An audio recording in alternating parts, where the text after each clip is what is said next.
Good morning, y'all. So now that we've had an opportunity to get this new tire out on the trail, play around with some PSIs, it's time for, the genuine big boy review.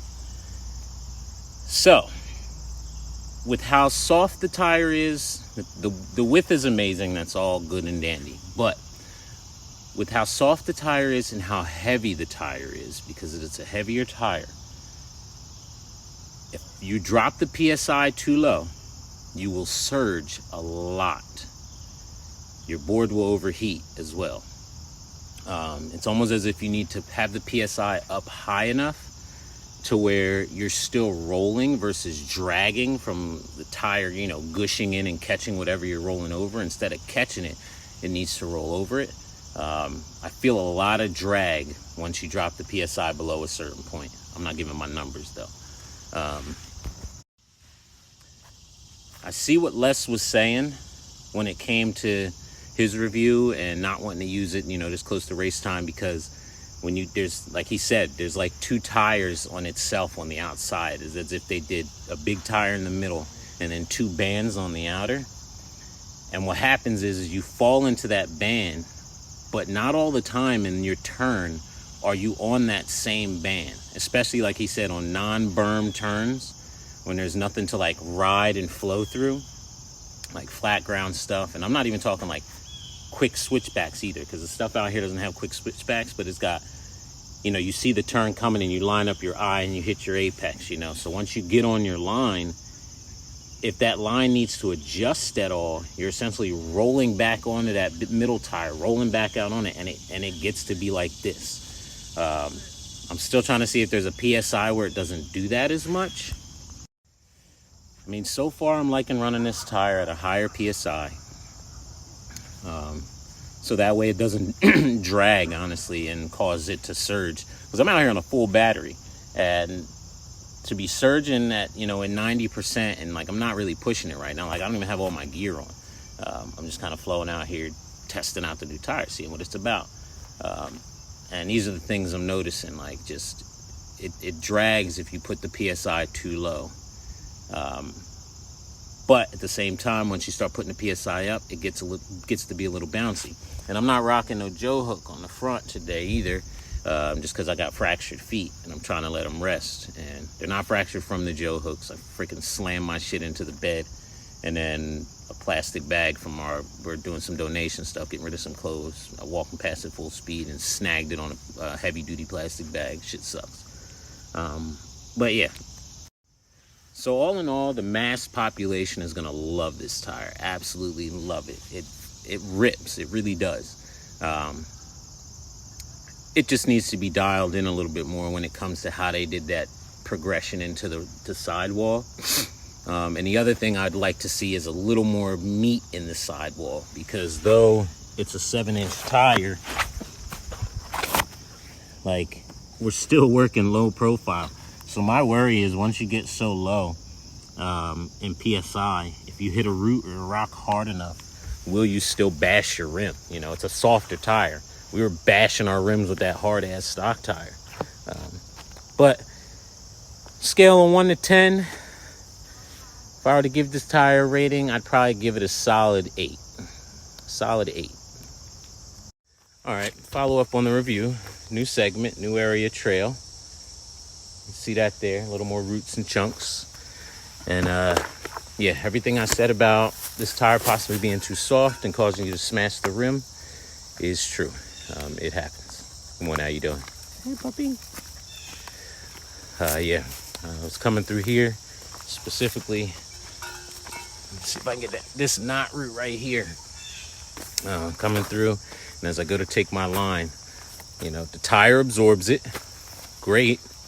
But I feel the rim hitting the root. So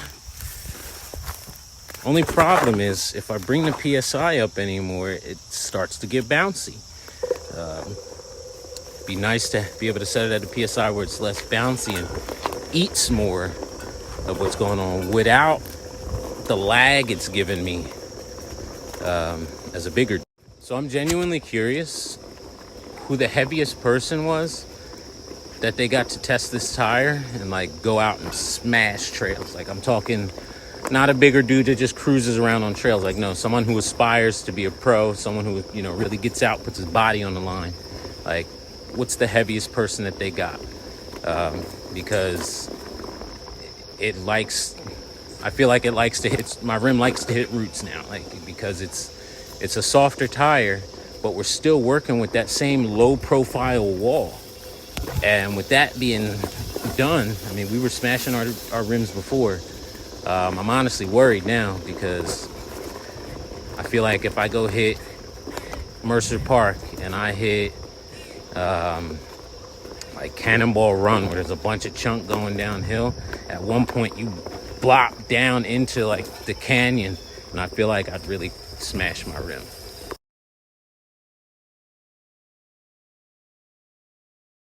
All right, so mind y'all, everything I'm saying is related to the properties of a rider who's about 215 pounds, 6'2". All right. I'm running out of options on PSI to get this tire to act the way that I would like it to act in every all-around scenario. You know, having enough cushion to take the chunk. Having enough cushion to where you get on that turn and the sidewall of that turn, it really holds the line. But also having enough pressure to where the tire rolls and you can accelerate when you want to, and it doesn't cause you to surge as much as you do. I'm running out of options. I've run pretty much every whole number PSI through the gambit that I usually do, from my lowest to highest.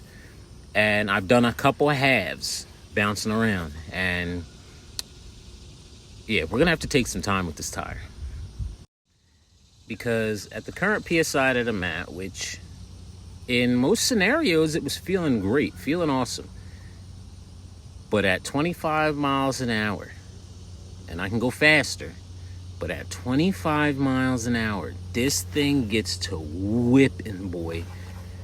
The craziest speed wobble happened.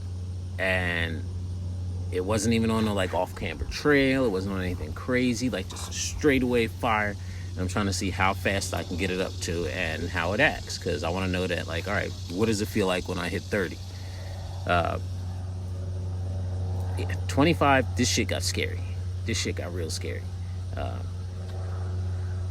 That's why I say, like, I'm gonna have to take some time with some PSIs and see if there's an in-between one that, like I said, makes it act the way I want. Because going too low, you're bashing rims still with that softer tire. Going too high, it gets bouncy. It's an awesome street tire. And the reason I say it's an awesome street tire, at least for somebody, like I said, 6'2", 215 pounds, is you can really get out on the sidewall, and like, if you want, you can like try to touch your knees to the ground, and you can get out so far. So you can really carve hard. It is a carving tire, which makes sense. Developed in California, so I'm pretty sure they rode it around a lot, carved the streets a lot.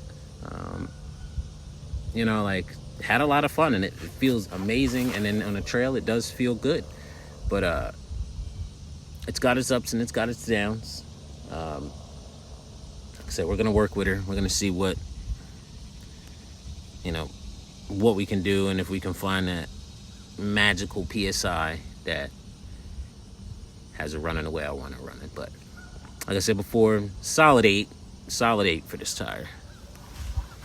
All right, guys, new trail system, different park, new segments, different types of segments. Ones out here have a little more switchbacky action going on, so I wanted to come test and see how drifty this tire was. You know, like when you're pushing through them turns, does it slide out?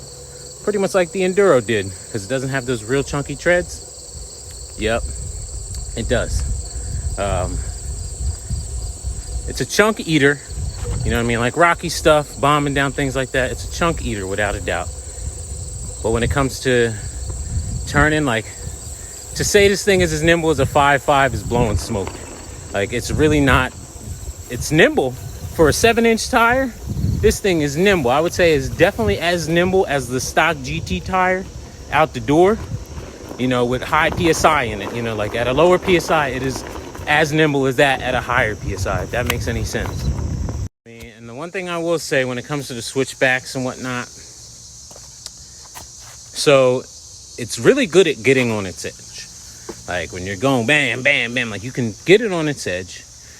And at lower speeds, it doesn't do as much of that issue comes in at more, high speed turns, and you need to make those slight adjustments as you're going around, and you might be sliding out a little bit and it changes. But it's good at getting out on its edge. It just, like I said, I'm still dialing in PSI. This PSI feels good. It doesn't, what did I say? I got it written down in the car. I've been writing this stuff down as I go. Yeah, what I'm at right now feels okay. It just drifts out a lot. All right, here we are, round 2, 3, whatever round this is. I was determined to get as many miles as I can in on this new tire today as possible, and as close to naked riding as possible, minus the Joe hook in the front. One in the back, and I really ain't even using it. So, this place, downhill, flowy, left, right, a little bit of everything, climbs, you name it, it kind of has it. So I'm realizing with this tire, still dialing in the PSI, but I'm looking for one that's not too hard, that doesn't get too bouncy. And the thing is, climbing. I find that the squish, that it lags climbing. Specifically, say you come off the board, right? You're racing, you come off the board, and it's on a slight incline.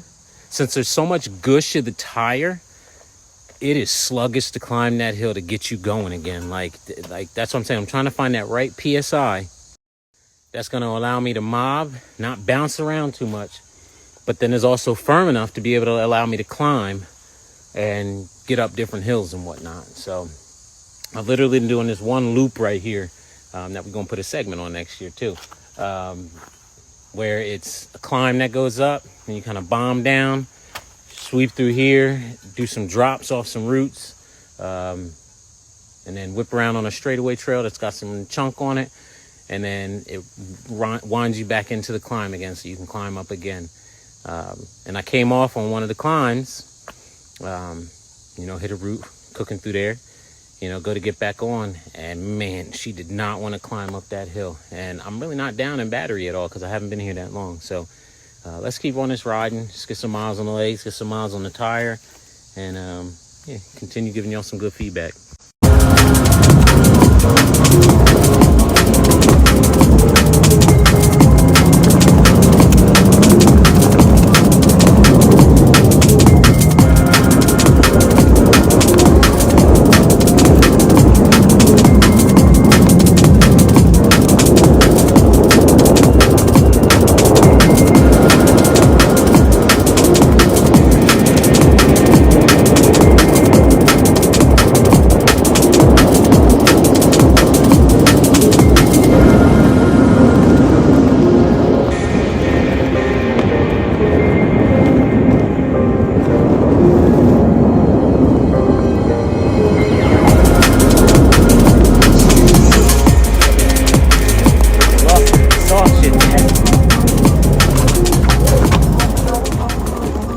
So let me go into further detail about the type of turn that this tire is not good at. You see this right here? I wish I could wide angle it, but it comes sweeping through here, and then she books out that way, right? High speed turn.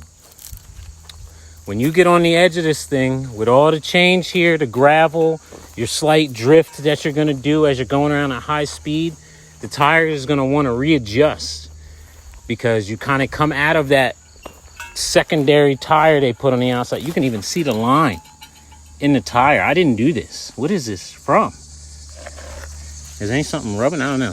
But like literally that's where it starts. And I just came through here this way. So that side of the tire was the side planted down actually. Yeah. So this actually shows you guys exactly what I'm talking about. What Les and I are talking about. This is actually mind-blowing and wild that it's that visible. I literally I'm going this way, and I literally hit this turn, turned around, and then came back right over here to just show you guys this turn. And that's It's dope that the tire splays out that much. You know what I mean? It's awesome, but it wants to teeter back and forth right over this, depending on where you're at in the turn. And you can see there's a definite flat spot here, and then it banks down hard. We're gonna try to take, you know, Neil Bennett's advice. He hit me up. He's like, maybe the lifesavers are, you know, pushing in on it a little bit and changing the profile on the tire. But it's wild how like this tire will body you going through a turn like that, and all of a sudden, shoop, and it's gone. I've probably gone down about 8 times today, just so y'all know. Like, I'm putting my body on the line, testing this damn tire out. Mainly to see if I want to keep it on for float life vests or take it off and put the stock tire back on, honestly.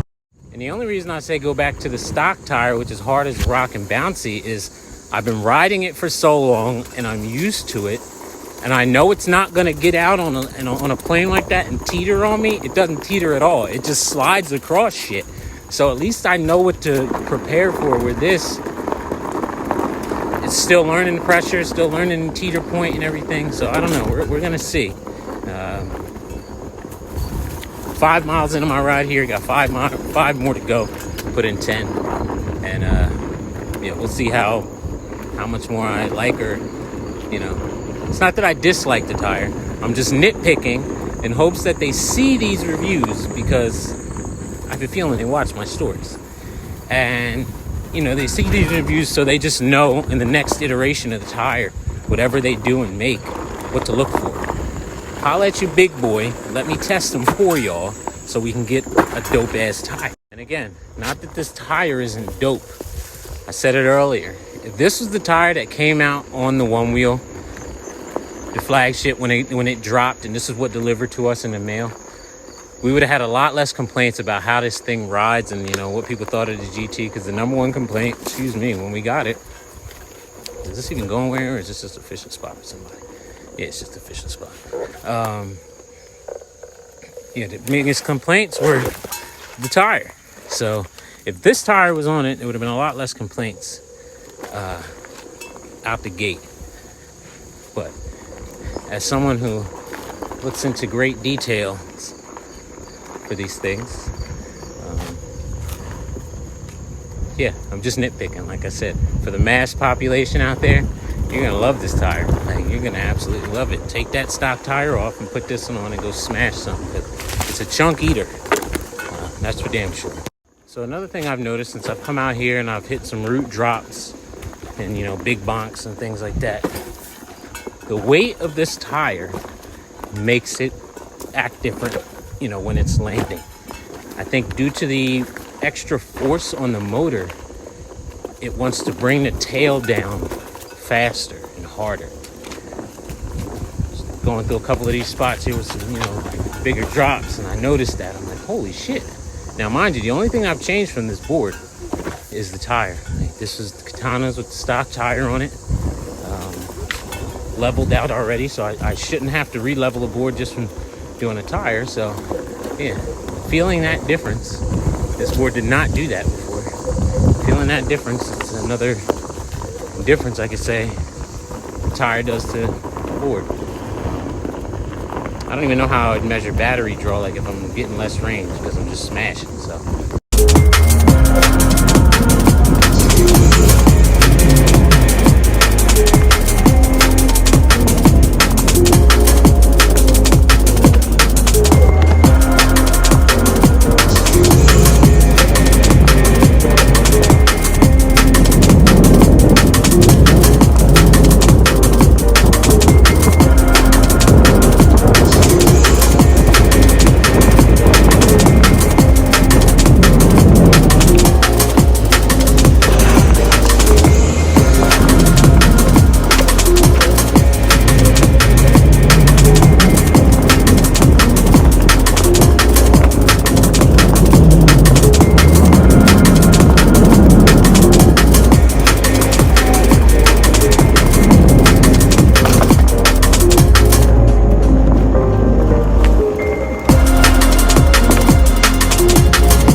Yeah, baby.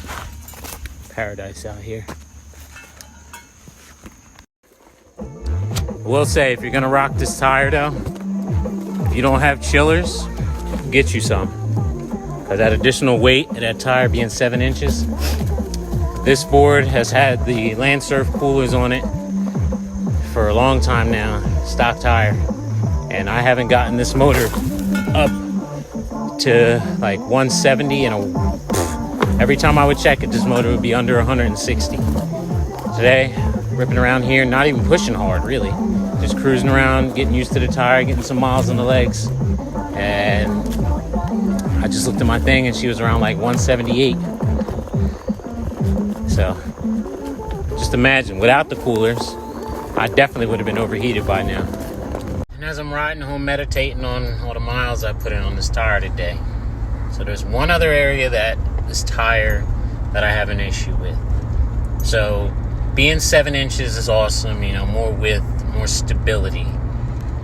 And like I made mention before, you know, to say it's as maneuverable as a 5.5 is blowing smoke.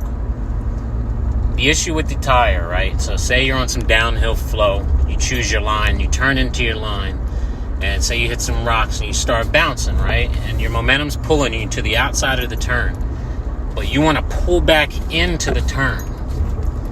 The tire is so wide and bulbous and doesn't have the tip in or turn in that's needed to like redirect your line properly, to where you'll just keep bouncing outward. Like you can pull, and I'm excited to put the Joe hook back on to see if maybe that helps it a little bit. But I felt like it would just bounce. It would just continue to bounce towards the outward line. Like imagine like you're on downhill flow, a downhill little berm action. You choose your inside line, you hit some chunk and it starts bouncing you out and you can't pull back in. It just keeps bouncing you out. I hit a couple trees today. Smashed the nose of the board in because I couldn't turn the board in. Like I just could not, and no matter what. And I looped that path probably 5 times on this ride to see if I could work it out, you know what I mean? And every time, like I got better at it, don't get me wrong, but just the behavior of the tire and what it does once it starts bouncing. And again, that might have to do with, you know, finding the PSI, but I'm running out of PSIs to test. Like legit, like I'm trying all the halfers and I'm almost through them all between my range of PSIs. And I wasn't gonna give my sauce, but I say whatever, I'll tell. So like my range of PSIs, 6'2", 215. Depending on the trail, anywhere from 13 PSI, and this is talking enduro, and I've been testing this on this new tire. 13 PSI all the way up to 16 max. If it's a legit smooth ass trail, I'll go 20. You know what I mean? Like the higher the better, for speed anyway. But when it comes to like chunk, you know, different characteristics of the trail, I'm usually between 13 to 16, somewhere in there. You know, could be on a half, could be on a whole. So I'm running out of PSIs to try. I find 16, which on my, you know, more wide open, less chunky trails, my top one, I find that to be the best feeling with this tire, just a little bouncy. So now that we are finished training for the day, it is time to reward ourselves. Read us, baby. Read us. Let's get it. So for tomorrow's testing, I'm going to go out again on another day of tire testing. Like I said, I'm not giving up on her yet. I'm putting it through all the paces, as many as I can, to give these reviews and see, you know, just to spread information on the tire. Tomorrow we go battle the bear of Baldpate. And I say that because there's a big-ass bear on Baldpate Mountain here in New Jersey. Gonna go battle the bear of Baldpate tomorrow and put some testing in on the chunkiest shit out here, so let's go.